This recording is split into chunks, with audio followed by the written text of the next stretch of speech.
Hi, hello, and welcome to Lighten Up with Leap Season 2. And today I'm at one of Dubai's best rated or most famous bake shop, Sugarholic.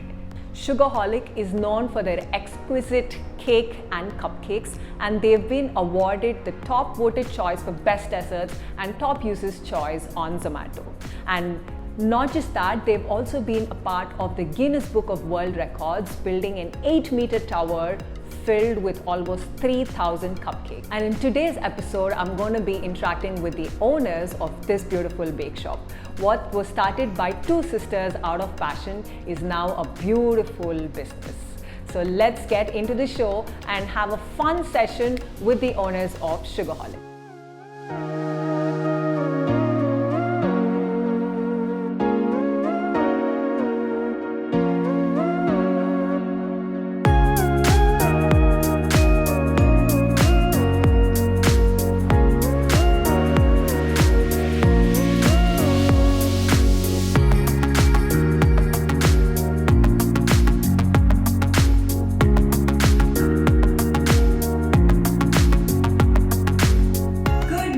And today we are here with UAE's one of the most famous bake shops, Sugarholic. So here I am with Ravisha and Vishal. So how are you guys doing today? Doing all well. How about you?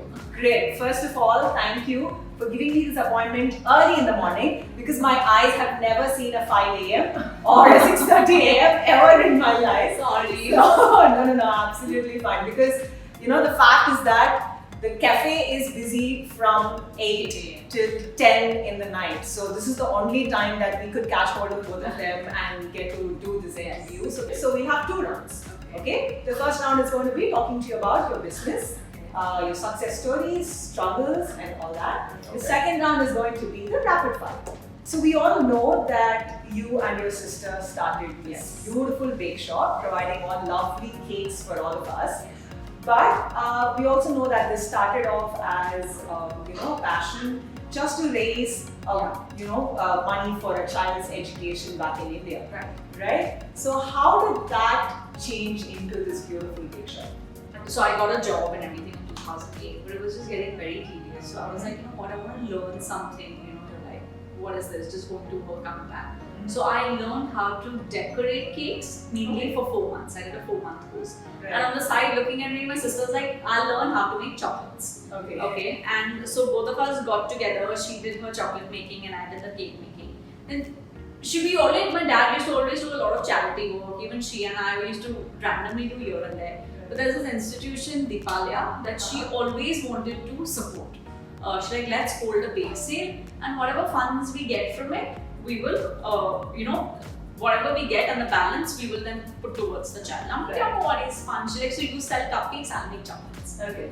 When we put it out there, obviously through word of mouth, a lot of friends and family came to support, like loads of them. And whatever from the proceeds we got saved, like after your cost and everything, the profit was exactly the amount what we had to support the child. Like it was. We went to counting and like, how is not even 1 dirham more, not even 1 dirham less. Okay. But then after that, I think people liked a few products and they just started contacting us. And then my sister's like, you know what, I'm anyways bored of my job. I don't want to pursue. And she was a banker, like she was a very good position. She's like, let me try and give this a go.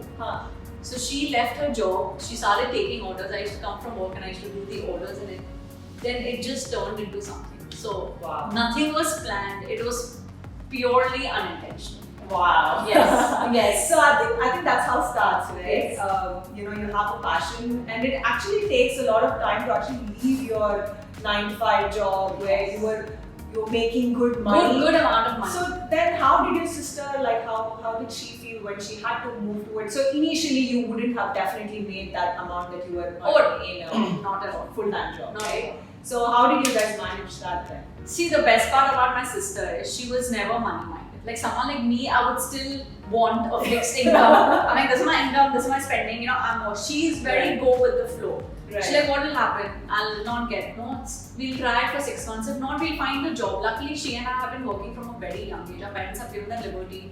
We used to take all small jobs. We used to work here, work there. So she's like, what will happen? We'll try it for 4 to 6 months. If it doesn't happen, I'll go back to finding something. My dad was a little upset because he was a banker for 33 years, so he was a little upset when she left. But And then he was really upset when she left. yeah, yeah. She's like, But I'm sure he's so proud of both Oh of you yes, now. yes. No, he even told us after like once both of us left and started, and 2 years later he's like, yeah, I was wrong, you know. So at this point of time, you should tell your sister that we really miss her. Yes, we do being miss part her a of lot. this. Yes, Yeah. of So now, but since your sister is not around, Yes. Mr. Vishal has taken up that position. So Yes. tell us more about your role here, Mr. Vishal. Okay, so my role is essentially on the back end. I essentially, whether it's HR, the finance, the accounting, let's Staff say handling. expansions or whatever the plans are, dealing with all of the requirements that the Yeah. municipality, the governments, and all of those kind of things have. And dealing with So- your wife. Yeah, that's the biggest because all the emotional trauma. So when it comes to product and pricing, it's her. It's When it's everything that requires to run this, Okay. that's me. Okay. And yeah, I haven't really taken over what Sneha was doing because she's still doing involved with the marketing. She's still involved with social all of media and that. everything. Yeah. Even though she's not based here, so she's still doing all of that Right. because that's not her. So 2 years from home Yeah. to moving to a bake shop. Yes, yes. So how did that feel when you finally decided that okay, it's time for us to open our own? You know, bake frankly, this got opened also under pressure because my Okay. mom was fed up. shop of the kitchen There were, ways. food had to be ordered from outside. So we used to literally put mats on our sofas, on our beds or whatever, because those are filled. Because the kitchen was a small kitchen, we didn't have space to keep baked. So we got all kitchen material cloths. We kept all, once it was baked, it was kept there. And then the dining table was used for all the decoration. Wow. And once it was ice, we had another, once it was decorated, another table where it was kept. So the house was filled. Like only my parents' room was untouched. Okay. The house was filled. Finally, my mom was like, and my mom doesn't eat eggs. Eggs were not allowed in the house. Oh. So eggs were then allowed in the house. And finally, she started touching eggs. She used to break eggs because she's like, my daughters are so busy. She learned baking. Wow. So finally, she's like, listen, guys, I need my life back. Please get out. Please get out of the She's like, I house. can't take the smell anymore. It's too much for me. And that's when actually that was a more pushing factor. I think if that would have been there, we would have probably continued from home. Wow. So talking about all this, I think we should touch upon all these home bakers who are coming up. Yes. Right? So a lot of, so you yourself was a home baker. Yeah. That's how you started the Okay. whole thing. But what would be a piece of advice that both of you would give to a home baker who's looking to start something like this? Like if they're dreaming to start something like this. See, if they're doing it a lot of home bakers, also frankly they're more ladies. Right. Yeah. And the reason they do that is because the kids have either become old enough to do this thing, or they're new, or they want to do something, just something out of the usual homework, and it's their passion, but they're not able to come. Or because Yes. this requires a lot of time, effort, investment. Whoever has kids, you can't focus on it. It's not Right. possible. Even if it's possible, you have to hire a lot of staff to run this. So, just an advice for them, if they enjoy it, keep enjoying it. There's nothing stopping anyone, but to open something like this, It's think hard. twice, because your life goes on. It's a lot harder. Like I Especially said, because ours is a customized product, so a Exactly. lot of home bakers also do customize. It's not a fixed, like you come in, this is 10 things to choose from, you choose. Like now your daughters or even your cakes or whatever, you wouldn't want the same cake or just 10 options, Yeah. you want Yeah. options. Yeah. So, it's essentially how I describe it is that we're actually doing tailoring yes, and we are delivering the final product. There are no trials, there are no yes. we can't do it 2 days before. It has to be made fresh, it has to be bang Yeah. on every time, each time, and Yeah. on time. Yeah. So the pressures are there. It's far more challenging than a traditional F&B business concept. So talking about COVID, so we Yeah. need to also talk about the struggles you faced during COVID, right? The major industry that got the hit was one, the events, Yeah. and then the second was all the restaurants and cafes Correct. and all that. So how did that affect you, or how did you guys get out of it? Obviously, it did affect us. Like you said, events and F&B. we are an F&B that caters to events. Oh. So for us, it was initially a double whammy. We had First 1 to lots weeks. of LPOs on hold because we work with a lot of corporates, a lot of larger Right. events that happen. So all of those went on hold and eventually cancelled, obviously, because no one saw this coming initially. But that's what happened. So obviously we did get impacted by it. We started kind of focusing on that, trying to keep everything as small and minimalistic and still make it special for people. Right. And that's what our focus was, to kind of cater in that sense. And But we people also have- then came out because we know a lot of people were saving up because jobs were on hold. Yeah. So we also did was whoever was ordering more than 60 dirhams, we did delivery free for them. We added balloons and candles. So technically, the cake was going. So we were not making anything. More 60 dirhams or more. So in 60 we are giving balloons, we are giving delivery free. That's what our cost is. Yeah. But the idea is people shouldn't stop even the smallest of celebration. You have to change. If you sit We have and to you adapt. we have to adapt. You can't Yeah. just think about we have to make money, we have to make money. It doesn't work. There will be Yeah. times you are going down and you just have to adapt to that situation. And rather than being shut, like we had two options. Either we Right. would have shut down for a month and not done business, or go do it at cost, do it a little less, but come up with ideas to Yeah. keep the trend going. So I think more of a survival is what is required during tough Survival and times like service, this. like you survival service. I mean, we won't deny. Even now we are still growing. So it's not that. Yeah. It's just that we had to adapt. Yeah. Find what is working right now. Us. let's So I think we've had enough of teaching Information. and information Yes. and struggles. It's and non-stop. success It's stories. non-stop. I'm sure. So now it's time for the more fun part Yeah. of the interview, which Yes. is the rapid fire. Yes. So I have 10 questions. Okay. Okay, so I'll just ask the question, Yeah. and whoever wants to go first, Yeah. you answer and then you give your answer, or you answer and then you give your answer. Whatever, It's yeah. up to you guys. Okay. So who's going first? I'll go and then she can go. Okay. This one. What comes to your mind when you hear Friday morning? Sleep. Cakes. Yeah. It's the busiest day of the week. Okay. What's your favorite vacation spot? South Africa, the last place I went to. Portugal. What is something you will not be doing in the next 5 years? I really don't know. I really don't know. I We're mean, pretty much doing it. Not be doing the next 5 years. Not being attending the bakery 7 days a week. At least one day off. Hopefully. Okay. One Fair day enough. off Yeah. without my phone. fair enough. Hopefully. A dessert you don't like. I don't I like know. a lot of the Indian desserts like umali and stuff. Those kind of desserts, I don't like. I know it.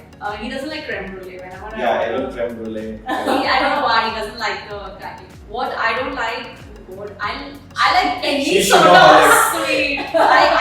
I can. She doesn't like a dessert which is not sweet. Which is That's not just- Yes, yes. I pretty much I eat anything and everything. Perfect. Cakes or cupcakes? Cakes. Cupcakes. What do you first notice about someone when you meet them? I don't know. It's the vibe. I don't know how to personality probably. Yeah, for me it's the interaction. Yeah. How's the vibes going on? Oh, very Fantastic. good. Very good. Okay. What's your favorite part of baking? You don't bake, but maybe running a bake shop. My favorite part is I'm the guinea pig. I get to taste everything Ah, first. okay. So obviously we are accustomed to the smell from when people walk in. Like there's this aroma which we are used to. So I think baking builds that aroma which gives it the bakery, the cafe. Yeah, So I think I really like that. Yeah. Okay. If you could be a member of any sitcom family, which would you Friends. be? Friends. Oh yeah, friends. But Which character? Joey, he has the most fun. I like Rachel. Okay, fine. Okay, if you met your 15-year-old self now, what would you tell him? I was I would tell him a lot of things. I would tell him a lot of things. Let's just say I was very different when I was 15. Yeah, So very I would have probably told myself that, you know, Chill out. chill out, Chill out. calm down and He was relax. very serious. Like he took everything so seriously. I was like, are you serious? So I don't want to change anything about my life. I'm very happy. Just sometimes I've missed out a few parties unnecessary. But I would want to go back to those, but no, otherwise nothing. I love it. Fantastic. Okay, your biggest regret. My biggest You regret. should ask these questions to me because I know him more. Well, my biggest regret is probably the fact that so I graduated from in the US 2007 December, and I came down over here 2008 January when things were Recession, crashing it was the- all around. So it was the worst time to come here, and I left a fantastic opportunity that I had. And he came back because I was there and obviously Oh. his dad. And then 2008 hit very bad and unfortunately. So I was like, why am I even here? There's nothing to do. Like Yeah. for the. Okay, so your biggest regret. My biggest. I don't think she regrets anything. She's. I just go with the flow. Nothing. No. There's no regret. Okay. Yes. Good job. Thank you. Thank you. We're done with our 10 Thank questions. you. Thank you. And we're done with both the segments of this interview. It was lovely talking to both of you. Thank you so much. Same here. So much of inspiration that we brought from both of you, like in terms of handling business, in terms of handling struggles, handling a pandemic, and there's so much. Please convey my regards to your sister, who's also been the main reason. She's behind been all the main of reason I feel Sugarholic has started. I tell that to everyone because till date she can push someone and she'll not think that that person will suffer. She's like, it's a part of it. Deal with it. Let's do it. Let's do it. Neha, we really miss you at this Yes. point of time. And if you were here, you would have joined all this fun. Yes. But anyway, thank you guys. Thank you so much for joining me today. And this is the official launch of season 2 of Lighten Up with Leap. Until I see you in another episode, this is the owners of Sugarholic. All the three of us signing off. Yes. And eating lots of cupcakes now for breakfast. Yes. Bye-bye. Bye. Bye.